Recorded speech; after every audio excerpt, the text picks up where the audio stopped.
You start strong. You clean up your eating, you commit to moving more, you set a bedtime schedule and start getting better sleep. You're consistent for a week, 2 weeks, even a month, and things start to change. You start feeling better, and then life shows up. Work gets hectic, the kids' sports schedule changes, someone gets sick, sleep starts to get shorter, then stress takes over. And slowly, without even realizing it, everything you've built, all these habits you started creating, starts slipping. Until one day you look up and you're right back where you started. And then, when you're sick and tired of feeling sick and tired, you start again. If that cycle sounds familiar, I don't think you're struggling because you lack willpower. And I don't think you're struggling because you don't care. What might be missing is a framework, and that's what I want to explore with you today. Hello, I am Jessica Johnson. I am a doctorally prepared, board-certified family nurse practitioner. I am a certified diabetes care and education specialist and an endocrinology clinician. I'm also an Army veteran, a full-time solo parent, and above all else, a woman of faith. And what you'll find on this channel is clinical evidence grounded in real life. And for those who are open to it, a faith perspective that I believe helps make all of this more sustainable. Today, I'd like to explore why that cycle I just mentioned keeps repeating and what might be missing. So let's talk. Here's what I see in clinical practice over and over again. Someone comes in with labs that indicate that their blood glucose levels are trending up. Maybe their A1C is above 5.6%, which is putting them in prediabetes range, or their A1C is above 6.4%, which places them into that diabetes range. Or maybe their weight is trending upwards into an unhealthy range and they can't explain what's causing the weight gain. And the system does its job. The labs get ordered, the diagnosis gets made, education and recommendations are given, guidance on healthier eating and methods to improve physical activity are provided, and medications may even be started. Oftentimes, goals are set for those who are open to setting them, and a 3 to 4 month follow-up visit is scheduled. At least that's how it happens in specialty care. That person, and often the entire family, goes home with information and they go home with a plan. And they may start off strong. They may start changing what they're eating. They commit to walking every day as a family for 30 to 60 minutes. They do this for a week, for 2 weeks, maybe even a month. And then life shows up. Work gets hectic. The kids are all in different sports. Schedules are changed. Sleep gets short and stress goes through the roof. And slowly, without realizing it, those habits start to slip. And it's not because they didn't care, not because they forgot all the guidance and education they were given. It's because knowing what to do and consistently doing it under real life conditions are two different things. And many people are missing that support structure for the second part. Here's what makes this even more interesting, at least to me, it does. We live in a world where information is so readily accessible. You can ask any AI chatbot what is insulin resistance, and you're going to get a very thorough explanation within seconds. You can find entire meal plans for low carb, Mediterranean, heart healthy eating options. You can get complete workout programs designed with progressive overload, tailored to your physical abilities and your available equipment. All of it free and quickly available. And yet, rates of metabolic disease or metabolic dysfunction are still high. Information alone has not solved the problem. We've also seen the rise in GLP-1s and these GLP-1 GIP combo medications, which are tools that have legitimately helped many people improve their metabolic health. But here's what the data consistently shows. When these medications are stopped, for whatever reason, either side effects or costs, the metabolic dysfunction often rebounds. Blood sugar levels rise, the weight returns, A1C climbs again. Because even these tools, as powerful as they are, still require behavior change to sustain results and achieve better outcomes. And behavior change requires more than just a prescription. That tells us something important. Problem isn't simply a lack of information. Now, accurate and reliable information is absolutely necessary. I want to be clear about that. But even with the best information available, there is still a gap. The gap between knowing and doing, between understanding and implementing, between starting well and staying consistent when life shows up, because we know it's going to show up. What I've come to believe through clinical practice and through my own faith is that closing that gap requires more than just better data, better information. It requires a framework or being connected to something that's deeper than motivation and willpower alone. And we're going to get there, so just hang tight. But before we get there, I do want to explain what's going on in the body as it pertains to insulin resistance. I often speak about insulin resistance on this channel because of its crucial role as a root cause for so much of the metabolic dysfunction that so many people are dealing with today. Well, I'm going to give a quick high-level overview of insulin resistance, fully recognizing that you can utilize your favorite AI to get a description, but just humor me for a minute. Insulin is a vital hormone that is produced by the beta cells of your pancreas. It's vital because you need insulin in order to live. Its major role is to regulate how our body utilizes energy. Its most recognized or most famous role is in lowering blood glucose levels, often likened to a key that opens the door to cells, allowing the glucose to enter from the bloodstream into the cell to be used for energy. So when everything is working well, what that looks like is you eat some food, your blood sugar levels rise a little bit, then your pancreas releases insulin into the bloodstream. The insulin allows that glucose that's circulating in your bloodstream to go into the cells to be used for energy. That then results in your blood glucose levels lowering down, and your insulin levels also come down. The human body is beautifully designed, and it's built with systems that want to maintain balance and restore proper functioning when under the right conditions. But when we've had, say, years of high stress, chronic poor sleep, high consumption of ultra-processed foods, primarily sedentary habits, sometimes just genetics, some of your cells begin to resist insulin's signal. The insulin is there circulating, but the locks are a little stiff, so to speak. So the pancreas has to produce more insulin to get the signal across or to achieve the same effect. You can also think of it this way. Insulin is a teacher, the classroom is the body, and the students are the cells. In a well-functioning classroom, the teacher speaks at a normal volume and the students hear the signal or the message and they respond appropriately, all of them. But if the room becomes noisy and chaotic, the teacher has to raise her voice louder and louder to get the same message or signal across. Some of the kids may hear her, but many of them won't be able to hear the teacher because of all the chaos that's happening in the classroom. So the takeaway is that with insulin resistance, there are two issues happening at once. The first is that some of the cells of the body are not responding to insulin signal like they once did. The second thing is that there are high levels of insulin, chronically high levels of insulin in the body. So what? So here's what that means practically. Most of us know that over time, high blood glucose levels can lead to prediabetes and ultimately type 2 diabetes.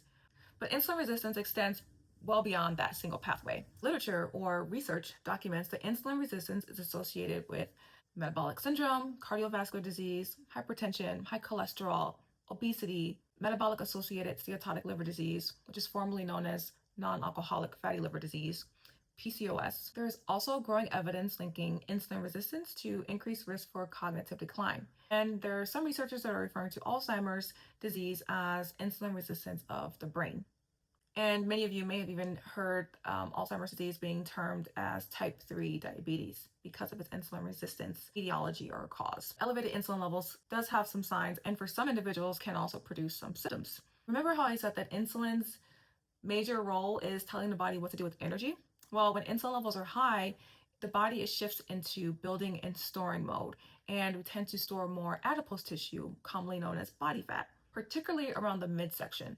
Some may also notice skin changes in a condition called acanthosis nigricans, which presents as velvety, darkened patches of skin that's often present around the neck, the armpits, the groin area. It's not a hygiene issue. I've had many parents tell me interesting things about how they try to remove those darkened areas, but it's not a hygiene issue. It's the skin's manifestation of insulin resistance. You can also notice increased skin tags in those same areas. Insulin resistance can increase triglycerides, blood pressure, lower HDL cholesterol, and of course, increase your waist circumference. Many people are asymptomatic or they don't produce symptoms. Some experience symptoms such as increased cravings, fatigue, brain fog, or that feeling of mental sluggishness or difficulty concentrating. And here's the part that is concerning to me as a clinician, especially working in endocrinology. Blood glucose levels and even A1C can remain completely normal. Meanwhile, insulin levels are climbing and the body is beginning to struggle. The ideal test would be a fasting insulin to track trends of insulin levels over time. But outside of the endocrinology specialty, the fasting insulin level is not routinely ordered in primary care settings. The A1C and glucose levels are. Again, both of those levels can remain within normal ranges for years to even decades.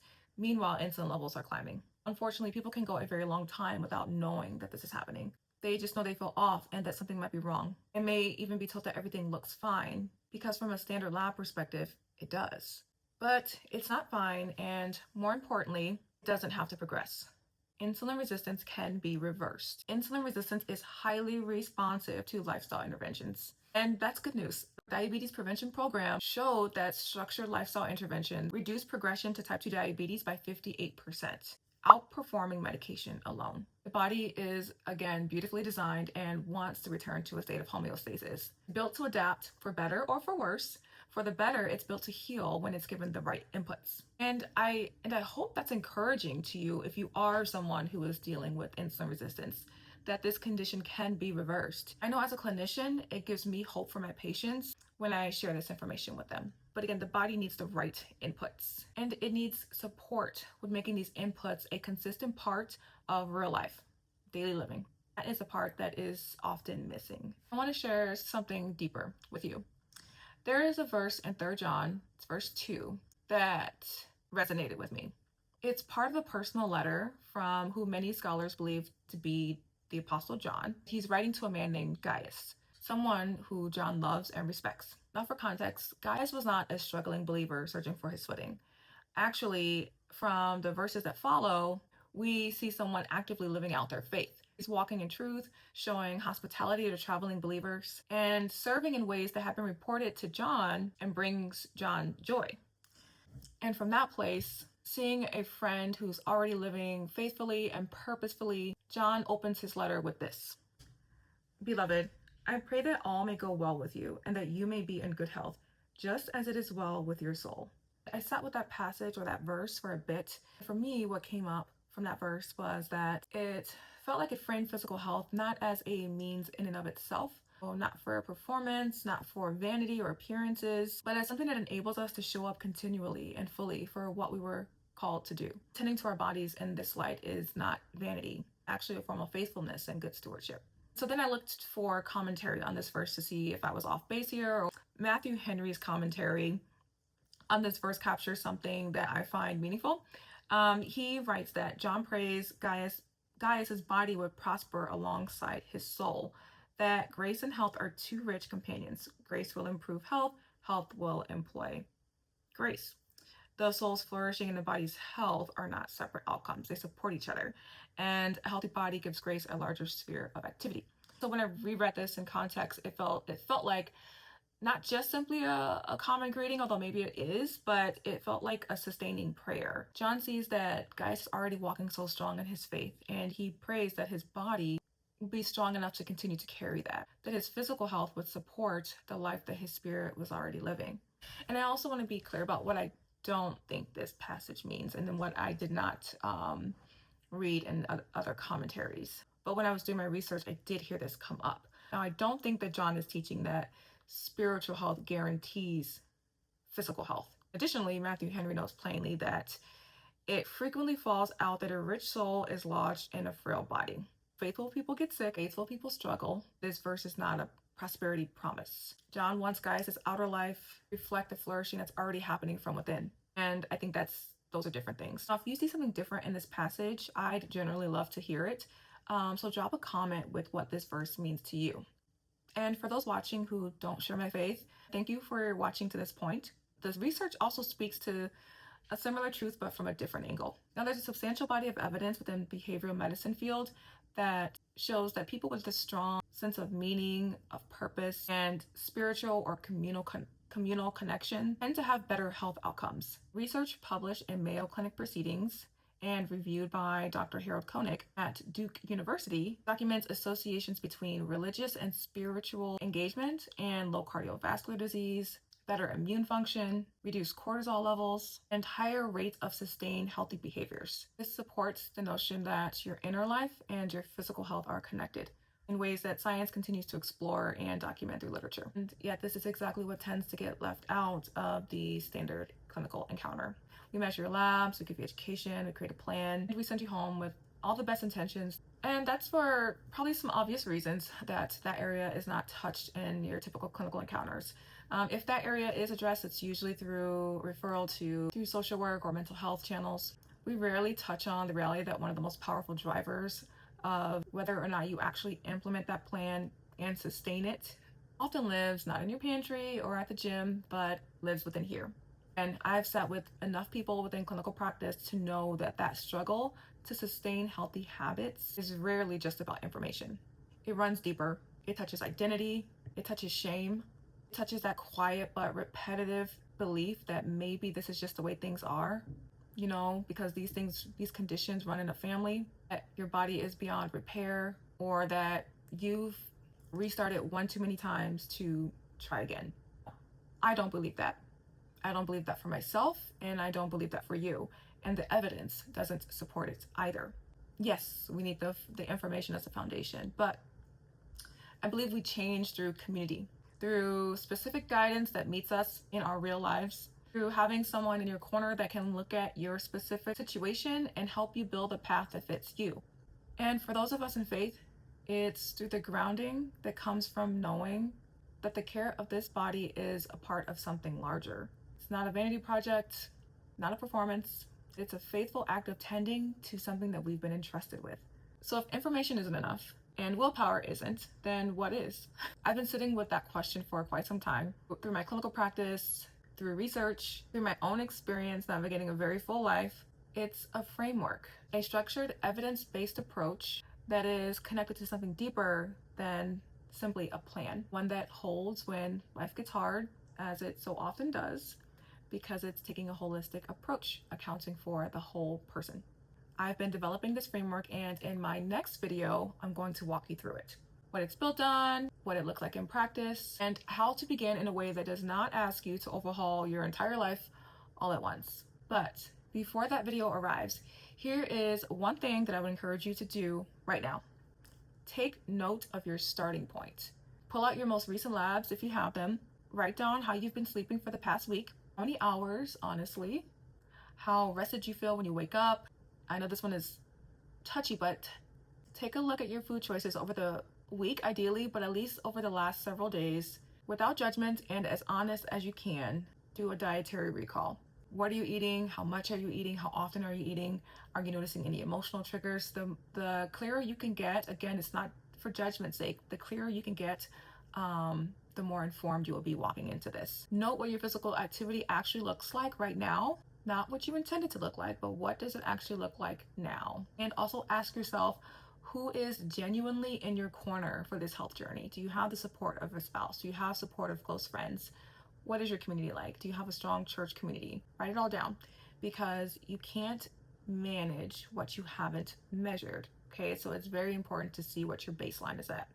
Where's your starting point? Knowing where you are right now clearly and honestly, and please hold the judgment on yourself, please have grace, is the first step. And when I discuss the framework next week, you'll already be ready to use it. I've put together a free one-page baseline assessment to help you with this step. It walks you through what to look at across your labs, sleep, your movement, and your support system.